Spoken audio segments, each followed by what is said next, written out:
السلام عليكم ورحمة الله وبركاته. وعليكم السلام. إن الحمد لله نحمده ونستعينه ونستغفره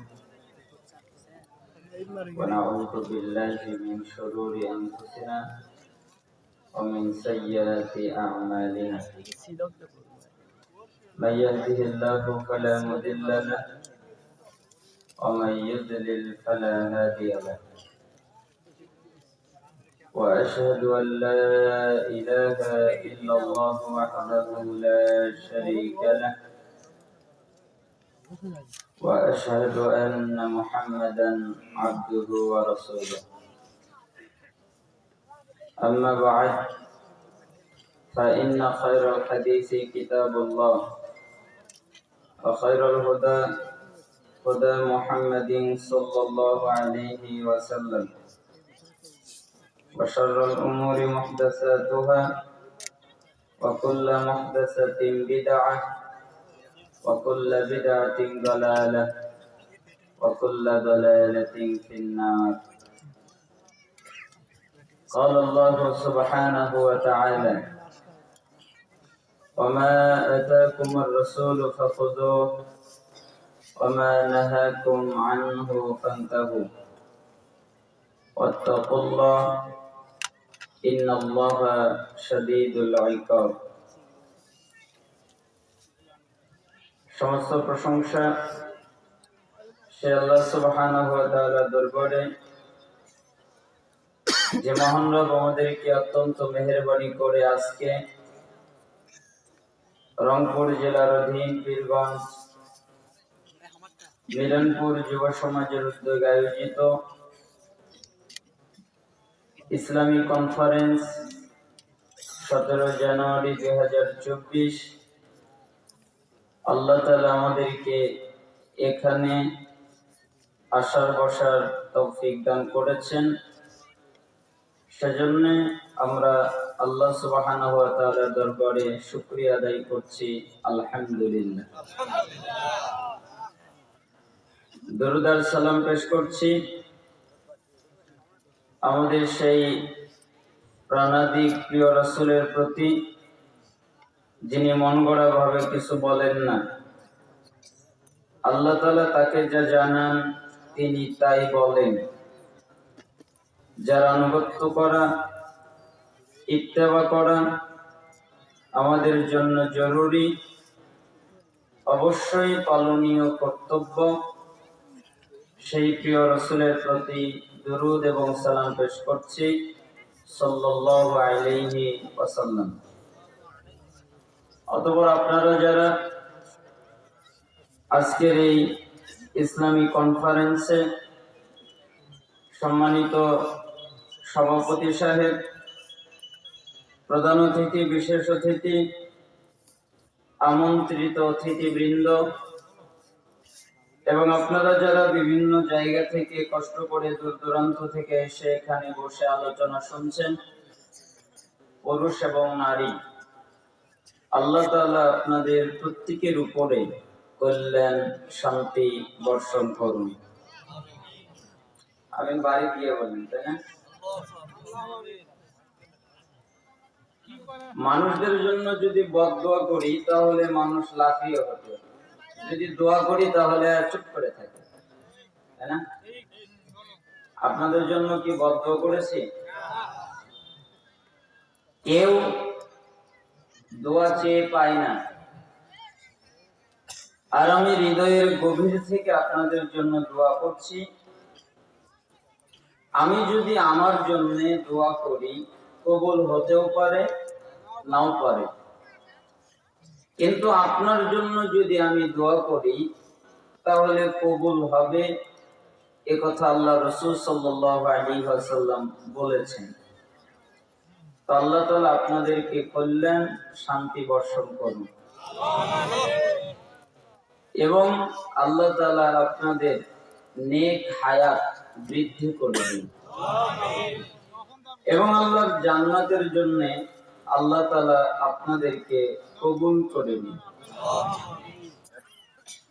আপনারা সবাই জানেন রাত হয়ে গেছে, প্রচন্ড ঠান্ডা।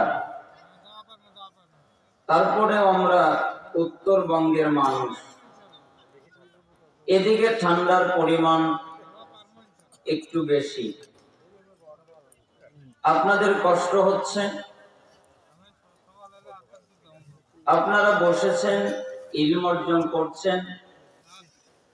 আপনাদের ব্যাপারে রাসূল সাল্লাল্লাহু আলাইহি ওয়াসাল্লাম মিশকাতুল মাসাবিহের 212 নম্বর হাদিসে বলেন, মান সালাকা তরিকান ইয়ালতামিসু ফীহি ইলমান সালাকাল্লাহু লাহু বিহি তরিকান মিন তুরুকিল জান্নাহ।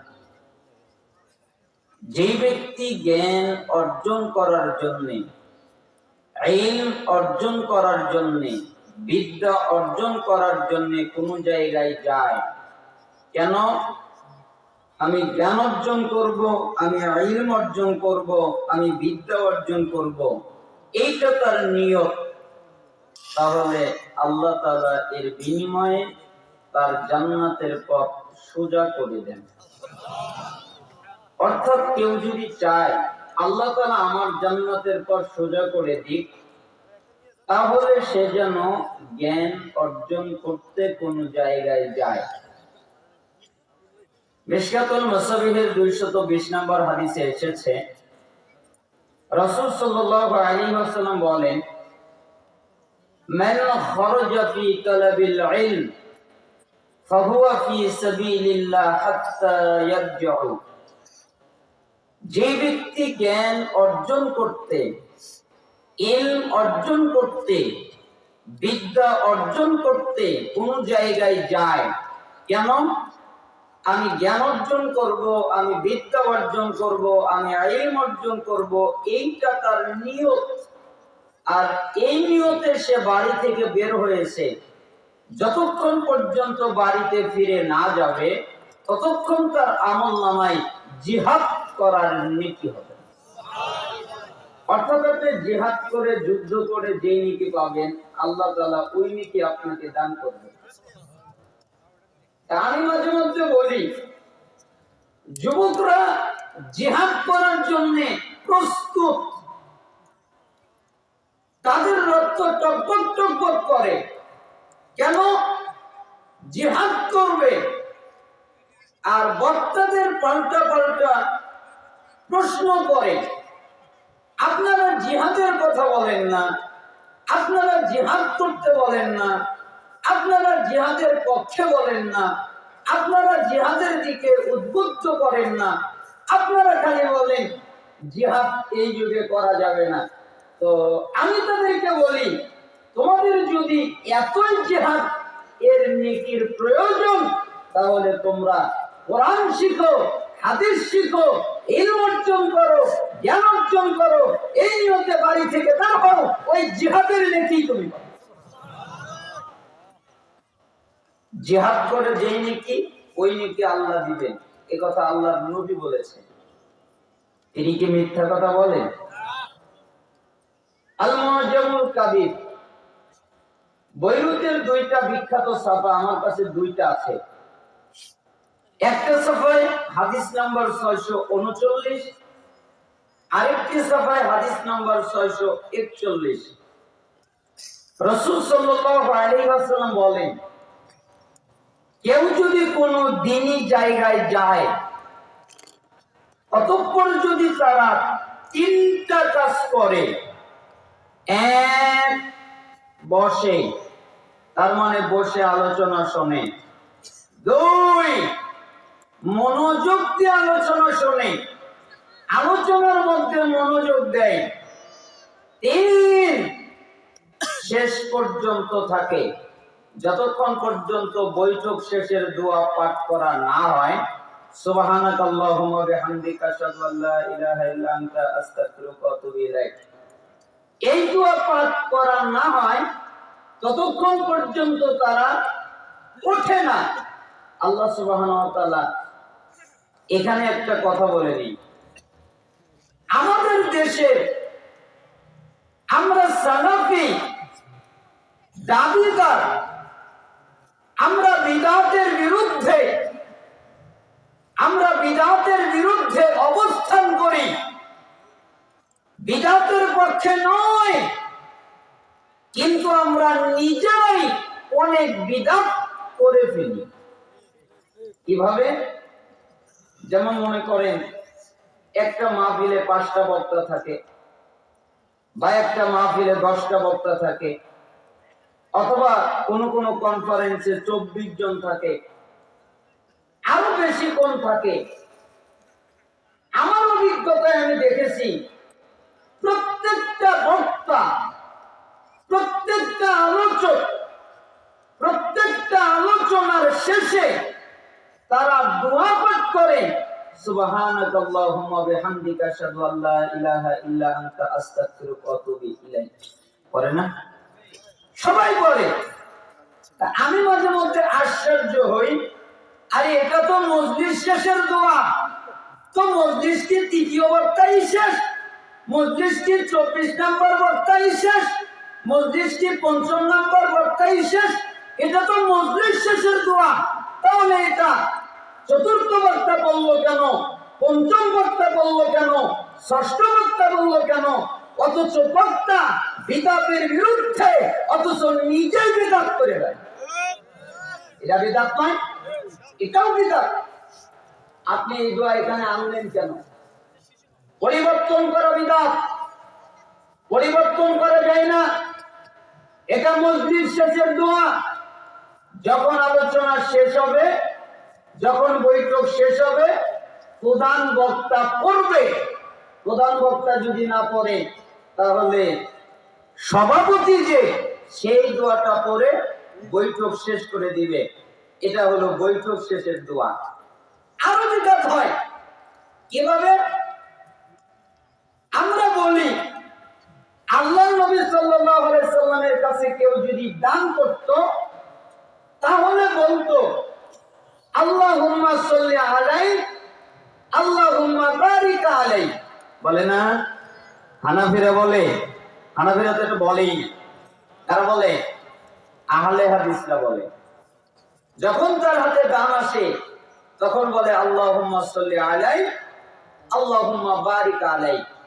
এই আল্লাহুম্মা সাল্লি আলাইহি আল্লাহুম্মা বারিক আলাইহি এই মর্মে কোন সহিহ হাদিস নাই, কোন জয়ীফ হাদিস নাই, কোন জাল হাদিস নাই, কোন বানোয়াট হাদিস নাই। এটা এমনিই চলে।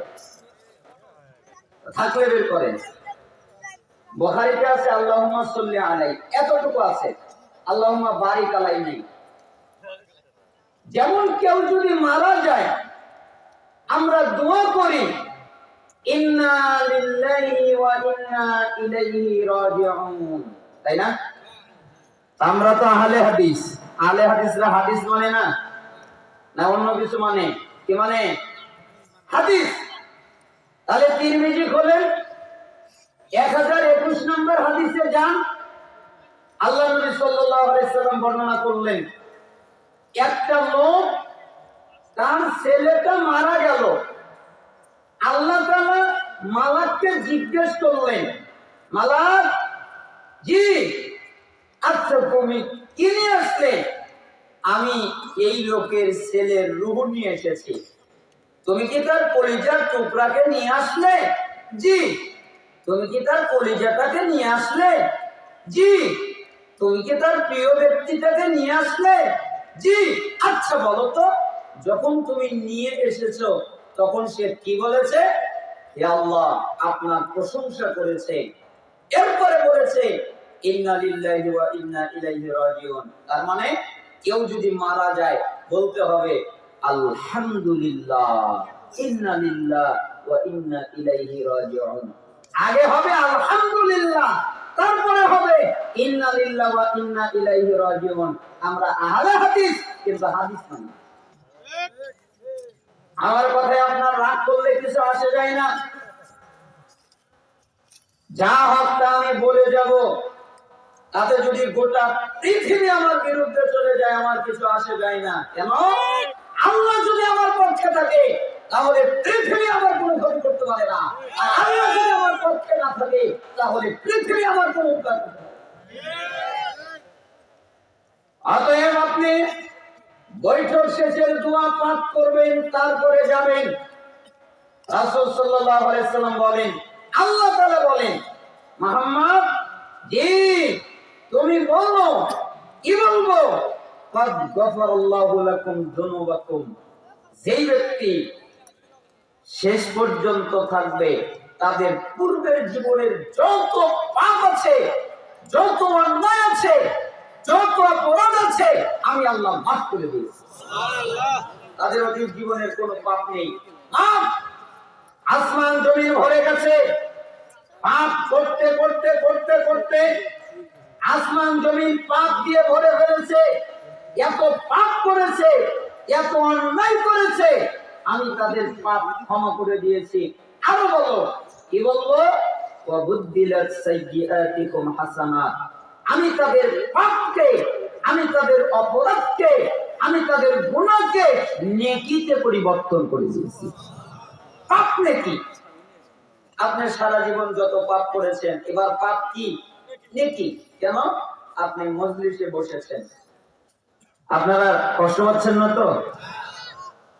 আমাদের সমাজটা কিরকম জানেন? উল্টা পাল্টা। উল্টা পাল্টা বললাম কেমন? এই সমাজ সঠিকটা বুঝতে চায় না। একটা লোক 100-র মধ্যে 99টা ভালো কাজ করে, তাকে বাহবা দেয়, বাহবা দেয়, তার পক্ষে কাজ করে। যখন একটা ভুল করে তখন তার বিরুদ্ধে গোটা গোষ্ঠী লেগে যায়। আর 99টা ভালো কাজ আর দেখার দরকার নাই। আর সালাফদের বৈশিষ্ট্য, সালাফদের নীতি। একটা কিতাব পড়বেন, আপনাদেরকে আমি আরজি করছি, মুখতাসার ইখতিলাফিল উলামা। আলেমদের সংক্ষিপ্ত ইখতিলাফ, এই মর্মে একটা বই আছে। আবু বকর আল জাসসাস তিনি বিস্তারিত অনেক বড় কিতাবকে সংক্ষিপ্ত করে 5 খণ্ডে এনেছেন। এখানে সংক্ষিপ্ত ইখতিলাফ, আলেমদের সংক্ষিপ্ত ইখতিলাফ, আর ওটা হলো 5 খণ্ড। মানে এক আলেমের সাথে আরেক আলেমের মিল নেই। বিন বাজ রাহিমাহুল্লাহ বলেছেন, রুকুর পরে উঠে হাত বাঁধতে হবে, এটা সুন্নাত। আলবানী রাহিমাহুল্লাহ বলছেন, রুকুর পরে উঠে হাত বাঁধা এটা বিদআত, হাত না বাঁধাটা সুন্নাত। বিন বাজের কাছে যেটা সুন্নাত, আলবানীর কাছে সেটা বিদআত। আলবানীর কাছে যেটা বিদআত, বিন বাজ রাহিমাহুল্লাহর কাছে সেটা সুন্নাত। এটা হলো আলেমদের ইখতিলাফ। ইখতিলাফ ঘটে, ইখতিলাফ ঘটতে পারে। আর আমরা মনে করি যে হুজুররা, আলেমরা ভুল করবে কেন, তাই না? আপনারা হাদিস জানেন, কুল্লু বানি আদম খাত্তা ওয়া খায়রুল খাত্তাইন আত-তাওয়াবুন। প্রত্যেকটা আদম সন্তান ভুলকারী, ভুল করে। আর তাদের মধ্যে সবচেয়ে ভালো যেই ব্যক্তি তওবা করে। সবচেয়ে ভালো কে? যে ভুল থেকে ফিরে আসে। তাহলে আদম সন্তান কি ভুল করবে না? করবে না।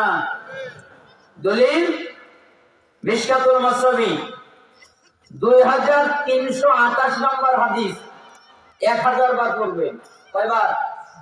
একবার বললে আপনার হুশ হবে না, দুইবার বললে আপনার হুশ হবে না, তিনবার বললে আপনার হুশ হবে না। 1000 বার নিজে করবেন, নিচে 1000 বার করবেন, তাহলে আপনার কিছু হুশ আসবে। কেন? রাসূল সাল্লাল্লাহু আলাইহি সাল্লাম বলেন, ওয়াল্লাযী নাফসি বিয়াদিহি লাউ লাম তুযনিবু লাযাহাবাল্লাহু বিকুম ওয়া লাজaa বিকওমিন ইযনিবুনা ফায়াস্তাগফিরুনাল্লাহ ফায়াগফিরু লাহুম।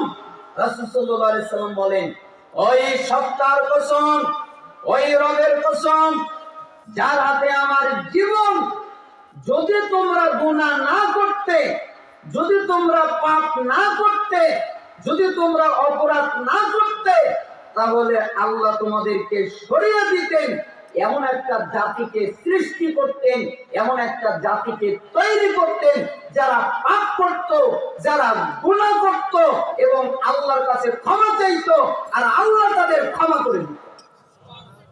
বলেন এই হাদিস 1000 বার পড়বেন, একবারে আপনার বুঝ আসবে না।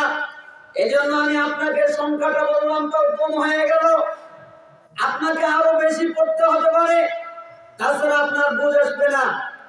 আল্লাহর নবী বলছেন, আল্লাহ তাআলা বলছেন, মানুষ যদি ভুল না করত, আদম সন্তান যদি ভুল না করত, তাহলে আল্লাহ তাআলা আরেকটা জাতি তৈরি করত। কেন? তোরা ভুলই করস না, তোদেরকে আমি রাখবই না, সরিয়ে দিতে আরেকটা জাতি তৈরি করত। কেন? ওরা ভুল করত আর আল্লাহর কাছে ক্ষমা চাইতো আর আল্লাহ ক্ষমা করে দিত। আল্লাহর কাছে যদি ক্ষমাই না চাই তো আল্লাহর গফফার নামের কি হবে? আল্লাহর কাছে যদি ক্ষমাই না চাই আল্লাহর রহমান নামের কি হবে? আল্লাহর রহিম নামের কি হবে? আল্লাহ কাদের উপরে রহম করবেন? আল্লাহ কাদেরকে মাফ করবেন? আল্লাহ কাদেরকে ক্ষমা করবেন? এরা যদি মাফ না চায়, এরা যদি ক্ষমা না চায়, তার মানে আমি আপনাকে বোঝাতে চাইলাম মানুষ ভুল করতে পারে, ঠিক না? আর আমাদের সমাজ, আচ্ছা বলেন তো, আমি আপনাকে একটা হাদিস বলি, সহিহ মুসলিমের 285 নম্বর হাদিস। কয় নম্বর হাদিস? 285। এটা ফুয়াদ আব্দুল বাকি তার নাম্বার। আল্লাহ রাসূল সাল্লাল্লাহু আলাইহি সাল্লাম একজন সাহাবী বর্ণনা করছেন, আল্লাহ নবী সাল্লাল্লাহু আলাইহি সাল্লাম মসজিদের সামনে দাঁড়িয়ে আছেন। ওই মসজিদ আপনার মসজিদ নয়, ওই মসজিদ আমার এলাকার মসজিদ নয়, ওই মসজিদ আপনার এলাকার মসজিদ নয়, ওটা হলো মসজিদে নববী। কি মসজিদ? আল্লাহর নবীর মসজিদ। আল্লাহর নবী দাঁড়িয়ে আছেন, একজন বেদুইন আসলেন, মসজিদের ভিতরে প্রবেশ করলেন, দাঁড়ালেন, এরপরে তিনি মসজিদের ভিতরে প্রস্রাব করে দিলেন। সাহাবীরা রেগে গেল, সাহাবীরা থামাতে যাচ্ছিল, এই আসপর্দা আমাদের সামনে আমাদের মসজিদে প্রস্রাব করে, এটা কি মেনে নেওয়া যায়? এটা কি মানা যায়? এই জন্য তারা থামাবার জন্য যাচ্ছে, আল্লাহ নবী সাল্লাল্লাহু আলাইহি সাল্লাম আটকে দিলেন, সাহাবীরা জি থামো। কেন? ওকে প্রস্রাব করতে দাও, আর যদি প্রস্রাব আটকিয়ে দাও তাহলে ও অসুস্থ হয়ে যাবে। আচ্ছা বলেন তো, প্রস্রাব করছে কোথায়? আপনার মসজিদে যদি কেউ প্রস্রাব করে আপনার কি লাগবে? কষ্ট লাগবে না? আপনি কি করবেন? আমার যা হয় তা হয়, জেল হয়, ফাঁসি হয়, ওটা পরে দিব, আগে আগে করছি, তাই না? ওর সাহস কত বড়, আমার মসজিদে প্রস্রাব করে, আমার মসজিদে দাঁড়িয়ে প্রস্রাব করে, এই সাহসটা কত? আপনি ওকে পুঁতে দিতে চাবেন। আর আল্লাহ নবী সাল্লাল্লাহু আলাইহি সাল্লাম মসজিদে নববীতে একজন বেদুইন প্রস্রাব করছে, আল্লাহ নবী সাল্লাল্লাহু আলাইহি সাল্লাম বললেন, থামো, ওকে প্রস্রাব করতে দাও, ওকে যদি আটকে দাও তাহলে ওর রোগ ব্যাধি হবে। এরপরে প্রস্রাব শেষ হয়ে গেল, আল্লাহ নবী সাল্লাল্লাহু আলাইহি সাল্লাম বললেন, তোমরা যাও, এক বালতি পানি নিয়ে আসো। কিছু সাহাবী চলে গেল, এক বালতি পানি নিয়ে আসলো, এরপরে বলল, তোমরা পানিটা এই প্রস্রাবের উপরে ঢেলে দাও। এরপরে ঢেলে দেওয়া হলো। এরপরে আল্লাহর নবী সাল্লাল্লাহু আলাইহি সাল্লাম ওই বেদুইনটাকে বললেন, শোনো, এটা হলো আমাদের ইবাদতখানা, এখানে কোরআন তেলাওয়াত করা হয়, এখানে জিকির আজকার করা হয়, এখানে সালাত আদায় করা হয়, এখানে প্রস্রাব করা ঠিক হয় নাই, এটা হলো আমাদের ইবাদতখানা, এটা হলো রাসূলের আদর্শ। মসজিদে প্রস্রাব করেছে তার সাথে ব্যাপার আদর্শ, এটা হলো তার চরিত্র। আর আমরা সালাফি, আমরা আহলে হাদিস দাবি করি, কিন্তু আমাদের চরিত্র হিংসাত্মক, এক শ্রেণী, সবার না। কিন্তু আপনারা খালি উল্টা পাল্টা বলছেন, বলি একটা লেখেন আর একটা, বোঝেন নাই? শুধু বললেও বোঝেন না, আবার কিছু ইঙ্গিত দিলেও বোঝেন না। আপনারা উল্টা পাল্টা সবার একবার মাথার উপরে নিয়ে ফেলে দেন। তার মানে আমি আপনাকে বোঝাতে চাচ্ছিলাম মানুষ ভুল করতে পারে, তবে তাদেরকে সংশোধন করতে হবে উত্তম ভাবে। কিভাবে? উত্তম ভাবে। আল্লাহ তাআলা আমাদের বুঝার তৌফিক দান করুন। আপনারা কষ্ট করে আমাকে ক্ষমা সুন্দর দৃষ্টিতে দেখবেন। আমি আপনাদেরকে কয়েকটা নসিহত করব, তার 3টা নসিহত করার ইচ্ছা আমার আছে, নিয়ত আমার আছে। তার একটা নসিহত হলো আপনাদের কাছে আমার পক্ষ থেকে, আপনারা আপনাকে নিজেরা নিজেকে, আপনি মনে করবেন আমি, নিজের দিকে খেয়াল করবেন, আমি প্রত্যেককে নিরাপদ মনে করবেন না। কি মনে করবেন না? নিরাপদ। নিরাপদ মানে কি? আমি তো জান্নাতে চলে গেলাম। মা বোনেরা আপনারাও তাই মনে করবেন, নিরাপদ মনে করবেন না। আপনি মনে করবেন আমি তো জান্নাতে চলে গেছি, আমি তো নামাজ পড়ি, আমি তো হজ করি, আমি তো যাকাত দেই, আমি তো সিয়াম পালন করি, তাহলে তো আমি নিরাপদ, আমি তো জান্নাতে যাব, আমাকে কে ঠেকাবে? এই কথা আপনি মনে করবেন না। কেন? আপনার অবস্থা কি হবে এটা আপনার জানা নাই, তাই না? এই জন্য নিরাপদ মনে করবেন না। দলিল সহিহ বুখারী আন্তর্জাতিক ছাপা 6463 নম্বর হাদিস, ইসলামিক ফাউন্ডেশন তার ছাপা 6019 নম্বর হাদিস। রাসূল সাল্লাল্লাহু আলাইহি ওয়াসাল্লাম বলেন, আবু হুরায়রা রাবী, লা ইউনাজ্জা আহাদাম মিনকুম আমালুহু, তোমাদের আমল, তোমাদের ইবাদত, তোমাদের কর্ম তোমাদের বাঁচাতে পারবে না, তোমাদেরকে মুক্তি দিতে পারবে না। তোমাদের ইবাদত তোমাদের বাঁচাতে পারবে না, তোমাদের কর্ম তোমাদের বাঁচাতে পারবে না, তোমাদের সালাত তোমাদের বাঁচাতে পারবে না, তোমাদের সিয়াম, তোমাদের যাকাত, তোমাদের হজ, তোমাদের জিকির আজকার, তোমাদের কোরআন তেলাওয়াত, যত ইবাদত আছে এগুলো তোমাদের বাঁচাতে পারবে না। আবার উল্টা বুঝিয়েন না, এটা কিন্তু হাদিস। লা ইয়ানাজিয়া আহাদাম মিনকুম আমালুহু, তোমাদের যত আমল আছে এগুলো তোমাদের বাঁচাতে পারবে না। আমাদের আমল তো এগুলাই, তাই না? তো সাহাবীরা চালাক, ভয় পেয়ে গেলেন। তাই একজন সাহাবী চট করে আল্লাহর নবীকে জিজ্ঞেস করলেন, ওয়ালা আনতা ইয়া রাসূলুল্লাহ, হে আল্লাহর নবী আপনাকেও কি না? আমরা নাই বাঁচলাম না, আমরা নাই বিপদে পড়ে গেলাম, আমরা না ইবাদত দিয়ে বাঁচতে পারলাম না, তো আপনিও কি না? তখন রাসূল সাল্লাল্লাহু আলাইহি সাল্লাম বললেন, ওয়ালা আনা, আমিও না, আমিও বাঁচবো না ইবাদতের মাধ্যমে, আমলের মাধ্যমে। তবে শোনো, ইল্লা আন ইয়াতাগাম্মাদানি আল্লাহু বিরহমাতিন, আল্লাহ তাআলা আমাকে তার রহমত দ্বারা আবৃত করে রেখেছেন, আমি আল্লাহর রহমতের কারণে মুক্তি পেয়ে যাব। কিসের কারণে মুক্তি পেয়ে যাব? রহমত। এই জন্য সমস্ত মুহাদ্দিসিন কিরাম এই হাদিসটার ব্যাখ্যা করতে গিয়ে তারা বলেছেন,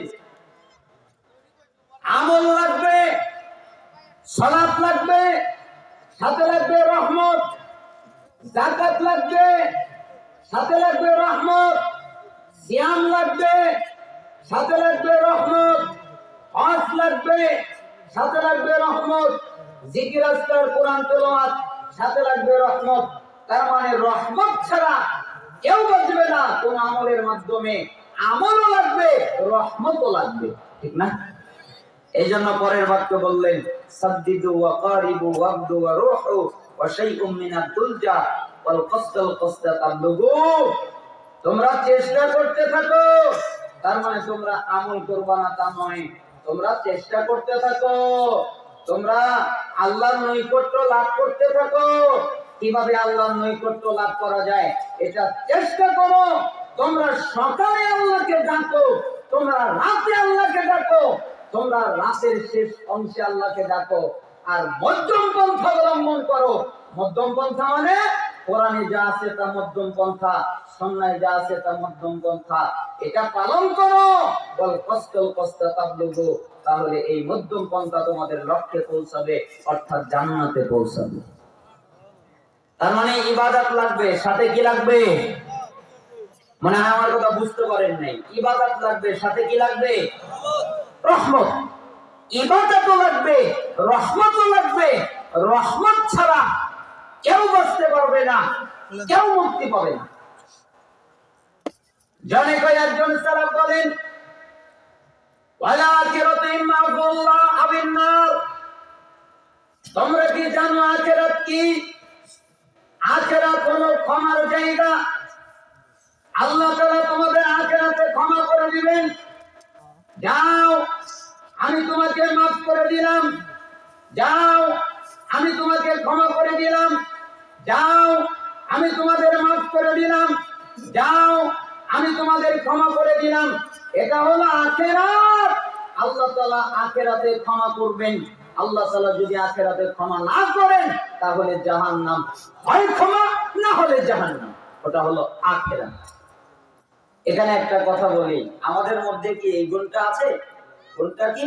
ক্ষমার গুণ। আমরা কিন্তু স্ত্রীকে স্বামী ক্ষমা করি না, স্বামী স্ত্রীকে ক্ষমা করি না, ভাই ভাইকে ক্ষমা করি না, বোন ভাইকে করে না, ভাই বোনকে করে না, বাবা মা সন্তানকে করে না, সন্তান বাবা মাকে করে না, ভাই ভাইকে করে না, প্রতিবেশী প্রতিবেশীকে করে না, বন্ধু বন্ধুকে করে না, একজন আরেকজনকে ক্ষমা করে না।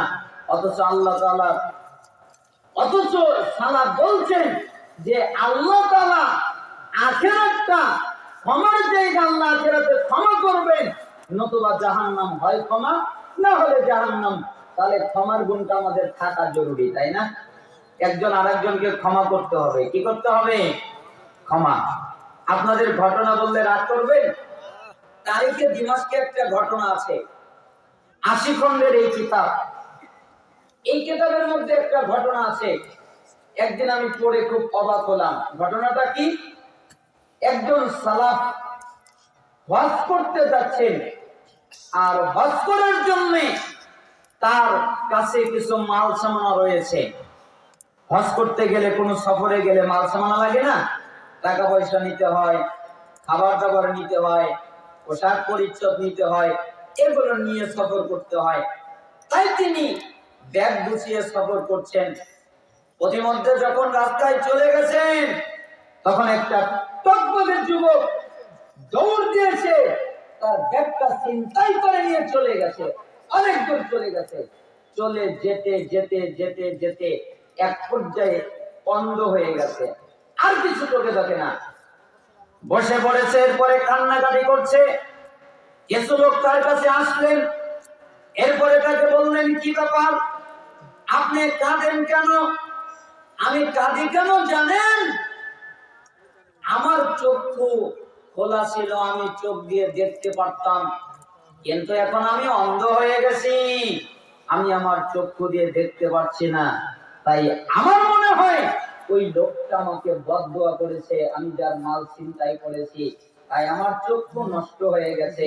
আপনি আমাকে ওই লোকটার কাছে নিয়ে যান।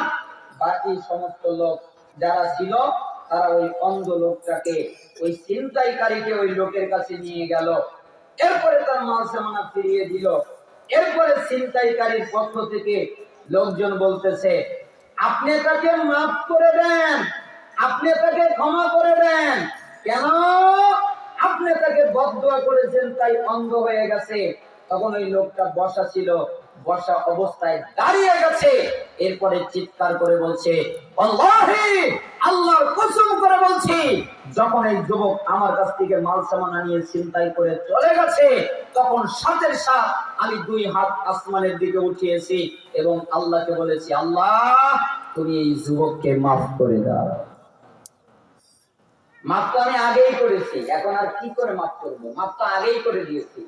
তো কিছু লোকজন থাকে না, তো একজন আবার হঠাৎ করে জিজ্ঞেস করলেন, মাফ করলেন কেন? আপনি কেন মাফ করলেন? ও আপনার মাল ছিনতাই করেছে, আপনার অর্থ নিয়েছে, আপনার সম্পত্তি নিয়েছে, আপনার জামা কাপড় নিয়েছে, আপনার পথের সম্পদ নিয়ে গেছে, আর আপনি ওকে মাফ করলেন মানে? এটা হতে পারে? তখন ওই লোকটা বলতেছেন, আমি রাসূল সাল্লাল্লাহু আলাইহি সাল্লামকে বলতে শুনেছি, কেউ যদি দুনিয়ায় কাউকে তাড়াতাড়ি মাফ করে, তাহলে এর বিনিময়ে আল্লাহ আখিরাতে তাকে তাড়াতাড়ি মাফ করবে। আল্লাহ তাআলা আমাদের যেন আখিরাতে তাড়াতাড়ি মাফ করে দেন। তাই আমি এই যুবককে মাফ করে দিয়েছি। কেন? এই যুবককে মাফ করে দেওয়ার কারণে আল্লাহ তাআলা আমাকে আখিরাতে মাফ করে দিবেন। শোনো, আমি হাদিস জানি। আল্লাহর নবী সাল্লাল্লাহু আলাইহি ওয়াসাল্লাম বলেছেন, আমি হলাম প্রথম ব্যক্তি যে সবার প্রথমে জান্নাতে পা রাখবে। আমার আগে কেউ জান্নাতে পা রাখবে না। আমি হলাম প্রথম ব্যক্তি, আমার আগে জান্নাতে কেউ পা রাখবে না। আর আমি মুহাম্মদ বলছি, আমার উম্মতের যতক্ষণ পর্যন্ত বিচার না হবে, যতক্ষণ পর্যন্ত ফয়সালা না হবে, আমি মুহাম্মদ ততক্ষণ পর্যন্ত জান্নাতে যাব না। সুবহানাল্লাহ। আমি জান্নাতে যাব না কেন? আমার উম্মতের বিচার হয় নাই। আগে আমার উম্মতের বিচার হবে, তারপরে আমি জান্নাতে যাব। তখন আমার একটা কথা মনে পড়ে গেল। কি মনে পড়ে গেল? এই যুবকটা আমার মাল সামানা ছিনতাই করে নিয়েছে, তাহলে এই যুবকের সাথে আমার বিচার হবে, আমার ফয়সালা হবে। আর এই বিচারের জন্য আমাকে অপেক্ষা করতে হবে, এই যুবককে অপেক্ষা করতে হবে, আল্লাহর দরবারে উপস্থিত হতে হবে। এই যুবকের নেকিগুলো আমাকে দিয়ে দেওয়া হবে। যদি শোধ না হয়, আমার পাপগুলো তার ঘাড়ে চাপিয়ে দেওয়া হবে। তাহলে যুবকটা ক্ষতির মধ্যে পড়ে যাবে। আর সবচেয়ে বড় গুরুত্ব কারণ, আমার কারণে মুহাম্মদ সাল্লাল্লাহু আলাইহি সাল্লামের জান্নাতে যেতে দেরি হবে। তাই আমি এই যুবককে মাফ করে দিয়েছি। আমার আর এই যুবকের বিচারও হবে না, আল্লাহর নবীর জান্নাতে যেতে দেরি হবে। আপনি কি বুঝবেন মহব্বত? আপনি কি বুঝবেন ভালোবাসা? আপনি কি বুঝবেন আনুগত্য? আপনি কি বুঝবেন ইত্তেবা? এরা আল্লাহর নবীকে কলিজা দিয়ে ভালোবেসেছিলেন। তাই তারা ভাবছিলেন যে আমার জন্য আমার নবীর জান্নাতে যেতে দেরি হবে, যাক আমি ওকে মাফই করে দিই। তার মানে আখিরাত ক্ষমার জায়গা নতুবা জাহান্নাম। আর দুনিয়া ইম্মা ইসমাতুল্লাহ আবিল আলাকা। তোমরা কি জানো দুনিয়াটা কি? দুনিয়াটা হলো নিরাপত্তা। আল্লাহ তাআলা তোমাদের নিরাপত্তা দান করবেন। নিরাপত্তা মানে আল্লাহ তোমাকে পাপ থেকে বাঁচাবেন, আল্লাহ তোমাকে অন্যায় থেকে বাঁচাবেন, আল্লাহ তোমাকে অশ্লীলতা থেকে বাঁচাবেন, আল্লাহ তোমাকে শয়তান থেকে বাঁচাবেন, আল্লাহ তোমাকে শয়তানের কুমন্ত্রণা থেকে বাঁচাবেন। এটার নাম নিরাপত্তা। আল্লাহ যদি তোমাকে নিরাপত্তা দুনিয়ায় দান করেন, তাহলে তুমি বেঁচে গেলে। আর যদি নিরাপত্তা দান না করেন, তাহলে তুমি ধ্বংস হয়ে গেলে। আখিরাত ক্ষমার জায়গা, না হলে জাহান্নাম। দুনিয়া নিরাপত্তা, না হলে ধ্বংস। সবরিমান বাইহাকিতে এসেছে ৬৯৩০ নম্বর হাদিস। আব্দুল্লাহ বিন আউন রাহিমাহুল্লাহ বলেন, লা তাসিক বিকাসরাতিল আমাল ফাইন্নাকা লা তাদরি লা তুকবালু মিনকা আমলা। হে দুনিয়ার লোক, তোমরা নিজেকে নিরাপদ মনে করো না। তোমরা মনে করো না আমি নিরাপদ। তোমরা মনে করো না আমি বেঁচে গেছি। তোমরা মনে করো না আমার কিছু হবে না। তোমরা মনে করো না আমি নিরাপদ। কেন জানো? তুমি যে ইবাদত করো, তুমি যে আমল করো, তুমি যে কর্ম করো, এটা কবুল হয়েছে না হয় নাই, এটা তোমার জানা নাই, তাই না? আপনি যে আজকে ইশারের নামাজ পড়েছেন, কে বলতে পারবেন আমার ইশার নামাজ কবুল হয়েছে? একজন বলতে পারবেন যে আমার ঈশা কবুল হয়েছে? বলতে পারবেন? বলার ক্ষমতা আমাদের আছে? নাই। ওয়ালা তামান দুনুবাক ফান্নাকা লা তাদরি হাল কুফিরাত আনকা আমলা। অতএব তোমরা নিজেদের গুনার ব্যাপারে নিরাপত্তা বোধ করো না। কেন? তুমি যে পাপ করেছো, তুমি যে অন্যায় করেছো, তুমি যে অত্যাচার করেছো, আর এই পাপ থেকে আল্লাহর কাছে মাফ চেয়েছো, আল্লাহ তাআলা তোমাকে মাফ করেছেন কিনা এটাও তোমার জানা নাই। তুমি যে আল্লাহকে বললে আমাকে মাফ করে দাও, আপনার মাফ হবে তখন আল্লাহ তাআলা আপনার তওবা কবুল করবে যখন, তাই না? তওবা যদি কবুল না হয়, মাফ হবে? আপনি যে ক্ষমা চাইলেন, এই ক্ষমাটা যদি কবুল না হয়, মাফ হবে? এই জন্য ওই সাহাব বললেন নিরাপদ মনে করেন না। ইন্না আমালাকা আনকা মুগায়্যাবুন মা তাদরি আল্লাহু সানিউন ফি। আজআলুহু ফি সিদ্দিন আম আজআলুহু ফি ইল্লিয়িন। শোনো, আল্লাহ তাআলা তোমাদের সাথে কি আচরণ করবেন এটা তোমাদের জানা নাই। তোমাদের আমল তোমাদের কাছ থেকে গোপন রেখেছেন। এই কারণে তোমাদের আমল তোমাদের কাছ থেকে গোপন রাখা হয়েছে। আল্লাহ তোমাদের সাথে কি আচরণ করবেন এটা তোমাদের জানা নাই। তিনি কি তোমাদের ইল্লিন জান্নাত দিবেন নাকি তোমাদের সিজ্জিন জাহান্নাম দিবেন এটা তোমাদের জানা নাই। অতএব তোমরা নিজেকে নিরাপদ মনে করো না। তোমরা মনে করো না আমি নিরাপদ। সব সময় তোমরা আল্লাহর ভয়ে থেকো, সব সময় তোমরা কান্নাকাটি করো, সব সময় তোমরা মনে করো আমার কি হবে। কথাটা আপনারা বুঝতে পারতেছেন? আমাদের কি মনে করতে হবে? আমার কিভাবে আমার জানা নাই। এই জন্য আমাদের কাঁদতে হবে। আমাদের কি করতে হবে? কাঁদতে হবে। তারিখে দিমাশকে আমি এই ঘটনাটা পড়েছি। একজন সালাত রাস্তা দিয়ে যাচ্ছিলেন, যাওয়ার পথে কান্নার আওয়াজ শুনলেন। তাই তিনি ওই বাড়িতে প্রবেশ করলেন, দরজায় হাত রাখলেন, দরজাটা খুলে গেল।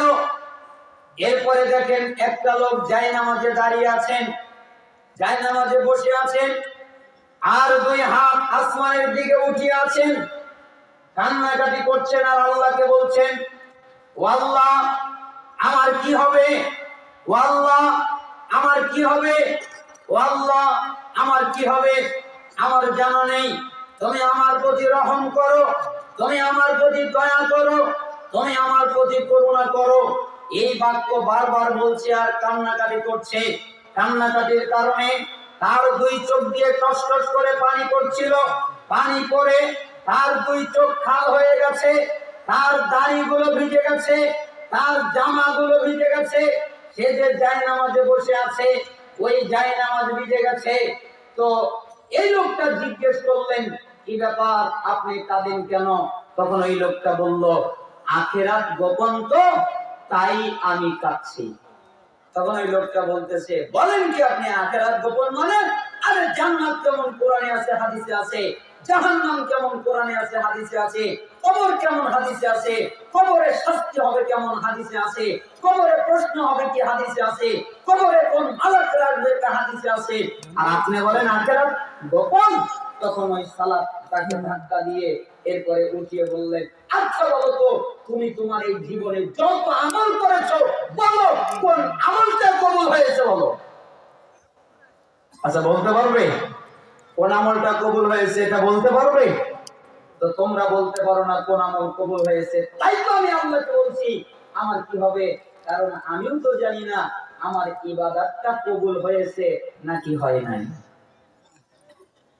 মুআয ইবনে জাবাল রাদিয়াল্লাহু আনহু বলেন, লাম্মা হাদরাতুল মাউত বাকা, একদিন তিনি অনেক কান্নাকাটি করছিলেন, অনেক কাঁদছিলেন।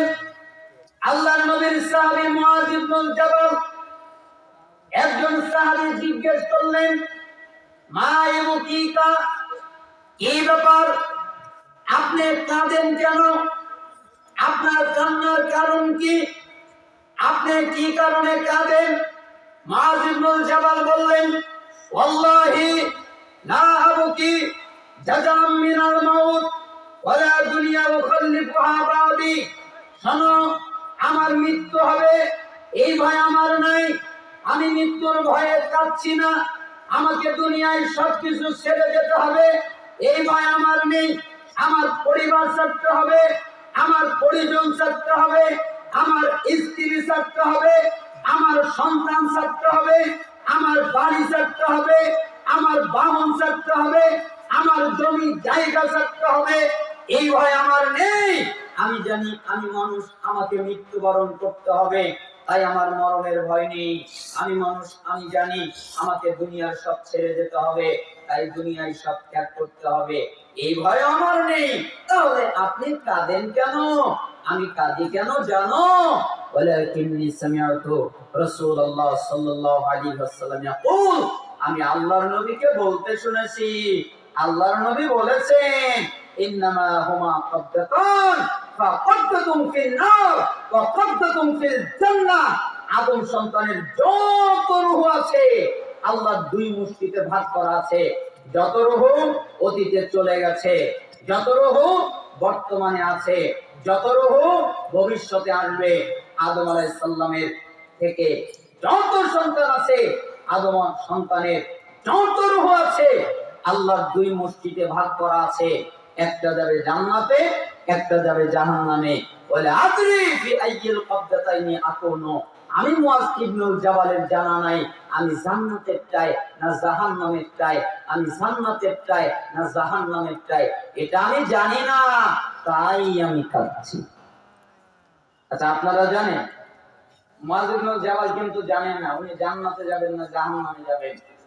সাহাবীরা আমরা বিশ্বাস করি তারা জান্নাতে যাবে, কিন্তু তিনি নিজে জানেন না তিনি কোথায় যাবেন, এই ভয়ে তিনি কাঁদতেছিলেন। তাহলে আপনি কি এই ভয় করেন? আপনার কি কখনো মনে হয় আমি কোথায় যাব, আমার জায়গা কোথায় হবে? সাহাবীরা যদি কাঁদতেন, মাজমাউল জাওয়ায়েদ 11785 নম্বর হাদিস, সহিহুল জামে 2376 নম্বর হাদিস, আলবানী রাহিমাহুল্লাহ হাদিসকে সহিহ বলেছেন। অতএব আমি আপনাকে বলছি, আপনি কাঁদবেন, আল্লাহ তাআলা যেন আপনাকে কান্না করার তৌফিক দান করে। আজকের এই একটা আমল মনে রাখবেন। আমলটা কি? কান্না। আমলটা কি? মাজমাউজ জাওয়ায়েদে একটা হাদিস আছে, হাদিসটা নিয়ে অনেকে ইখতিলাফ করেছে, তবে অনেক শাওয়ায়েদ থাকার কারণে কেউ কেউ গ্রহণযোগ্য বলেছে। হাদিসটা কি? যে একটা চুল আল্লাহকে বলবে, তার আগে আল্লাহ তাআলা এক শ্রেণীর জাহান্নামীদেরকে বের করে জান্নাতে দিবেন।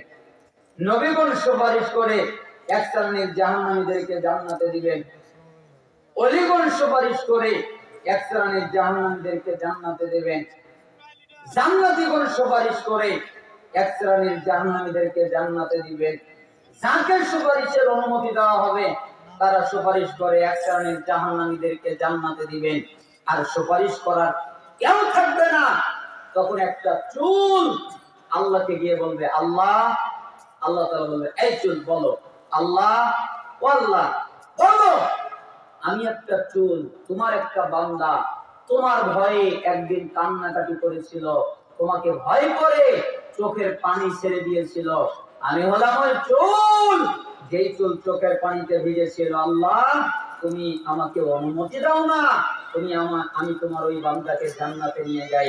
এক পর্যায়ে আল্লাহ তাআলা বলবেন মালাক, জি যাও, আমার ওই বান্দাকে জাহান্নাম থেকে বের করো আর তাকে জান্নাতে নিয়ে যাও। কিসের সুপারিশে? চুল। তাহলে আপনাকে কাঁদতে হবে, আল্লাহ তাআলা যেন আমাদেরকে কান্নাকাটি করার তৌফিক দান করে। আপনাদের জন্য আমার দ্বিতীয় নসিহত, আমি এই নসিহতটা একটা কাহিনীর আলোকে বলবো। একজন ছাত্র, একজন সালাফ, একজন শিক্ষক, একজন ছাত্র, দুইজনে কথোপকথন করছিলেন। শিক্ষক ছাত্রকে বললেন, হে আমার আদরের ছাত্র, হে আমার সম্মানিত শিক্ষক, তুমি কি বলতে পারো? কি বলবো? কতদিন তুমি আমার সান্নিধ্যে ছিলে, আমার কাছে কতদিন জ্ঞান অর্জন করলে, আমার কাছে কতদিন ইলম অর্জন করলে, আমার কাছে কতদিন ইলম চর্চা করলে, এটা কি তুমি বলতে পারো? জি আমি বলতে পারি। তাহলে বলো তো কয়দিন? 33 বছর ধরে আমি আপনার কাছ থেকে জ্ঞান অর্জন করতেছি। কয় বছর? আমার কথা মনে হয় বুঝতে পারতেছেন না, বক্তা নিয়ে আসেন। কয় বছর? 33 বছর। তাহলে 33 বছর ধরে আমি জ্ঞান অর্জন করতেছি আপনার কাছে, এখনো আমি যাইনি।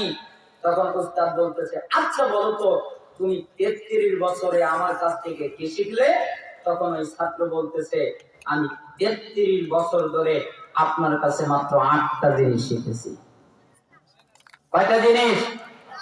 এই 8টা জিনিস আপনার জীবনকে পরিবর্তন করে দিতে পারে, আপনার জীবনকে পাল্টিয়ে দিতে পারে। আমি যখনই বাড়িতে যাই তখন এই ঘটনাটা পড়ি, আমার খুব ভালো লাগে। তারিখে দিমাসকের মধ্যে এসেছে, আমি দাগ দিয়ে রেখেছি, যখনই যাই তখনই পড়ি, আমার পড়তে ভালো লাগে। কেন? এটা আমাকে স্পৃহা দেয়, এটা আমাকে শক্তি দেয়, এটা আমাকে বল দেয়। তখন এই ছাত্র বলতেছে 8টা জিনিস। তখন শিক্ষক রেগে গিয়ে ধমক দিয়ে বলতেছে, বলো কি, আমি তোমাকে 33 বছর ধরে পড়াচ্ছি, আর তুমি মাত্র আমার কাছে 8টা জিনিস শিখছো, মানে ফাজলামি করো। তখন ছাত্র বলতেছে, উস্তাদ, আমি মিথ্যা কথা বলতে পারি না, আপনি আমাকে মিথ্যা কথা শেখাননি, আমি আপনার কাছে মাত্র 8টা জিনিসই শিখেছি। আচ্ছা, ভালো কথা, তাহলে 8টা জিনিস যে আমার কাছে শিখলে, তাহলে কি শিখলে বলো তো? আমি আপনার কাছে 8টা জিনিস শিখেছি। এক, আমি সৃষ্টিজীবীর প্রতি লক্ষ্য করে দেখলাম, আমি মানুষদের প্রতি লক্ষ্য করে দেখলাম, আমি মানুষদের প্রতি ইঙ্গিত করে দেখলাম, প্রত্যেকটা মানুষের, প্রত্যেকটা লোকের একটা আপনজন আছে, তাই না? আপনাদের আপনজন নাই? কথা বলছেন না কেন? আপনাদের আপনজন নাই? প্রত্যেকের আপনজন আছে।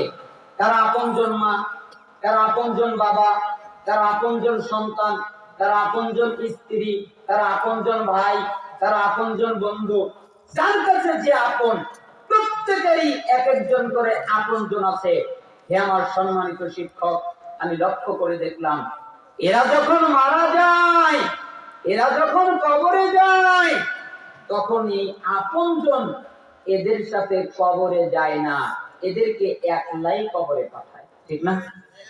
আপনার মা আপনার সাথে কবরে যায়, আপনার স্ত্রী এত ভালোবাসে আপনাকে, আপনার জন্য নাকি জীবন দিতে পারবে। আপনি যখন মারা যান, তখন আপনার সাথে কবরে যায়? কেউ যায় না, আপনাকে একাকী যেতে হয়। আমার সম্মানিত শিক্ষক, তাই আমি পৃথিবীর কাউকে আপনজন বানাইনি, আমি আপনজন বানিয়েছি নেক আমলকে। কেন? আমি জানি, আমি যদি মারা যাই, আমার সাথে যদি কেউ না যায়, তাহলে নেক আমল আমার সাথে কবরে যাবে। নেক আমল কবরে যাবে না? আপনি যদি বদ আমল করেন, আপনি যদি গুনাহ করেন, আপনি যদি পাপাচার করেন, আপনি যদি অত্যাচার অন্যায় করেন, তাহলে আপনার সাথে কবরে যাবে আপনার বদ আমল গুলো। ঠিক আপনি যদি নেক আমল করেন, তাহলে আপনার সাথে নেক আমল গুলো কবরে যাবে। অতএব আমি দুনিয়ার কাউকে আপনজন বানাই নাই, আমি আপনজন নেক আমলকে বানিয়েছি। উস্তাদ এই এক কথা শুনে তার চক্ষু দিয়ে টস টস করে পানি পড়তেছে, আর বলছে, হে আমার আদরের ছাত্র, তুমি আমাকে কি শোনালে? তুমি তো এক বাক্যে আমাকে অবাক করে দিলে, তুমি তো এক বাক্যে আমাকে অবাক করে দিলে, তুমি আমাকে কি শোনালে? তুমি তো এক বাক্যে আমাকে অবাক করে দিলে। এই কথা বলে তিনি কাঁদছিলেন, এক কথাই তিনি অবাক হয়ে গেছেন। বলে, হে আমার আদরের শিক্ষক, হে আমার সম্মানিত শিক্ষক, দুই, আপনি আমাকে শিখিয়েছেন, আম্মা মান খাফা মাকাম রাব্বিহি ওয়া নাহান নাফসা আনিল হাওয়া ফাইনাল জান্নাতা হিয়াল মাওয়া। সূরা নাজিয়াত 40 নম্বর আয়াত।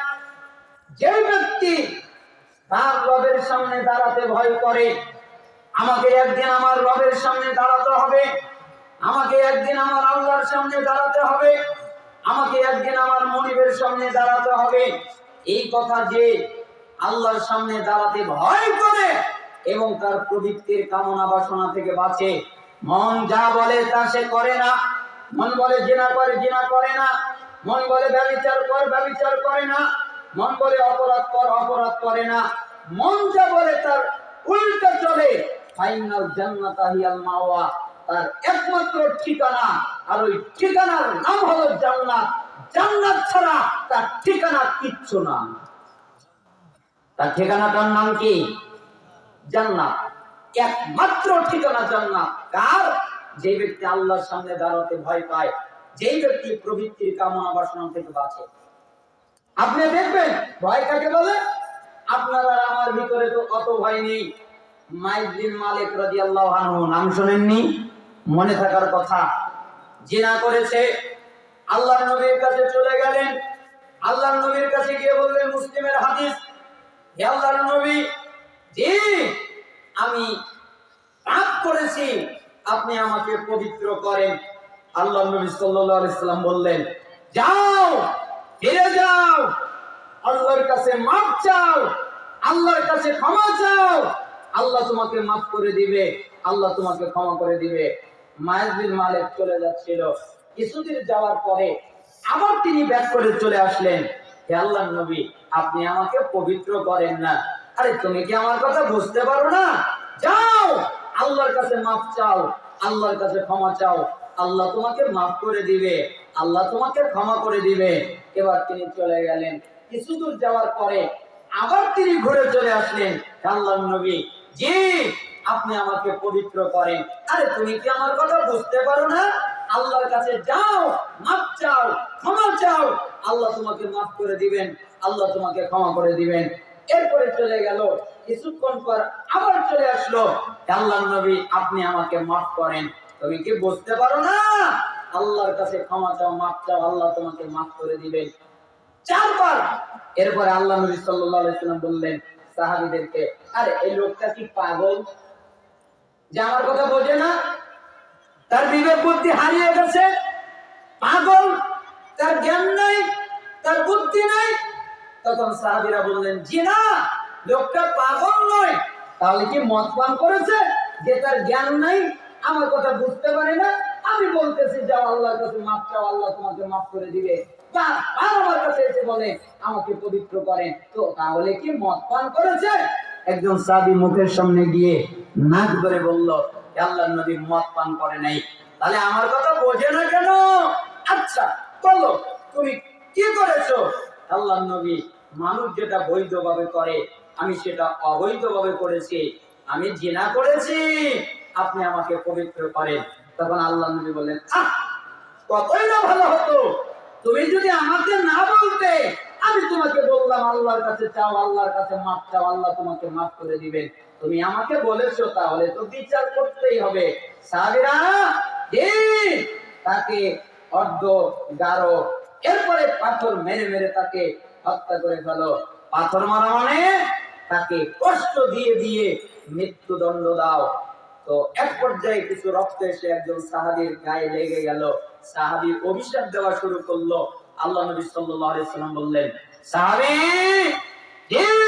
আরে মানুষ যে তওবা করেছে, এই তওবা যদি গোটা পৃথিবীর উম্মতের মধ্যে বিলিয়ে দেওয়া যায়, তাহলে এই মানুষের এক তওবাই গোটা উম্মতের জন্য যথেষ্ট। বলো কি তুমি? তা মাইজের তওবা, মাইজ বিন মালিকের তওবা। আর আমাদের এক শ্রেণীর নাস্তিক শিষ্য নাস্তিক আছে, ওরা বলে যে মুহাম্মদ হলো রক্ত পিপাসু। কেন? মুহাম্মদ খালি জিহাদ জিহাদ জিহাদের কথা বলে, মুহাম্মদ হলো রক্ত পিপাসু। আরে মুহাম্মদ সাল্লাল্লাহু আলাইহি সাল্লাম যদি রক্ত পিপাসু হতেন, তাহলে প্রথমবার তাকে হত্যার নির্দেশ দিতেন, 4 বার তাকে ফিরিয়ে দিতেন না, ঠিক না? আপনার যদি এই ঘটনা এরকম মনে হয়, তাহলে গামেদী মহিলার ব্যাপারে আপনি কি বলবেন? এই গামেদী মহিলা আল্লাহর নবীর কাছে আসলো, এরপরে বলল আপনি আমাকে পবিত্র করেন। আল্লাহর নবী বললেন আল্লাহর কাছে মাফ চাও, আল্লাহ তোমাকে মাফ করে দিবেন। ও মাইসকে যেভাবে ফিরিয়ে দিয়েছেন আমাকে সেইভাবে ফিরিয়ে দিবেন না, এটা হবে না, আপনি আমাকে পবিত্র করেন। আচ্ছা বলো তুমি কি করেছো? আমি জিনা করেছি, আমার পেটে বাচ্চা। ও আচ্ছা ঠিক আছে, যাও চলে যাও, তোমার বাচ্চা যখন প্রসব হয় তখন তুমি আমার কাছে আসিও। লোকটা চলে গেল, মহিলাটা চলে গেল। এরপরে তার বাচ্চা যখন প্রসব হলো, তখন বাচ্চাকে হাতে করে নিয়ে চলে আসলো আল্লাহর নবীর কাছে। আল্লাহর নবী, জি এই যে দেখেন বাচ্চা, আপনি আমাকে পবিত্র করেন। ও তোমার বাচ্চা তো দুধ পান করে? জি, তাহলে যাও 2 বছর দুধ পান করাও, তারপরে আমার কাছে আসো। এরপরে নিয়ে যাওয়া হলো। 2 বছর দুধ পান করানোর পরে তার হাতে একটা রুটি দিয়ে এরপরে আল্লাহর নবীর কাছে নিয়ে এসে বলল, আল্লাহর নবী এই দেখেন আমার সন্তান এখন রুটি খেতে পারে, অতএব আপনি আমাকে পবিত্র করেন। এরপরে আল্লাহ নবী সাল্লাল্লাহু আলাইহি ওয়াসাল্লাম নির্দেশ দিলেন, তাকে পাথর মেরে হত্যা করা হলো। রক্ত এসে খালিদ বিন ওয়ালিদের গায়ে লেগে গেল, এই জন্য তিনি অভিশাপ করলেন। আল্লাহ নবী সাল্লাল্লাহু আলাইহি ওয়াসাল্লাম বললেন, খালিদ, এই গামেদী মহিলা যে তওবা করেছে, একটা কিয়ামতকারী যদি ওই তওবা করে তাহলে তাকেও মাফ করে দেওয়া হবে। আর মুহাদ্দিসিনে কেরাম বলতেছে কি জানেন, বারবার আল্লাহ নবী তাকে পাঠিয়ে দিলেন যাতে সে আর ফেরত না আসে, কিন্তু ওই মহিলার হৃদয়ে আল্লাহর ভয়, তাই সে বারবার ফিরে আসতেছে। তার মানে আমি আপনাকে বোঝাতে চাইলাম, আপনার হৃদয়ে কার ভয় থাকবে? আল্লাহর ভয়। আপনি আল্লাহকে ভয় করবেন, প্রবৃত্তির কামনা বাসনা থেকে বাঁচবেন। আমার সম্মানিত ভাই ব্রাদার রাহুল হোসেন রুহুল আমিন অনেক জ্ঞান গর্ব আলোচনা রাখেন, আপনাদের সামনে কথা বলবেন। আমি তার সময় নষ্ট করতে চাই না।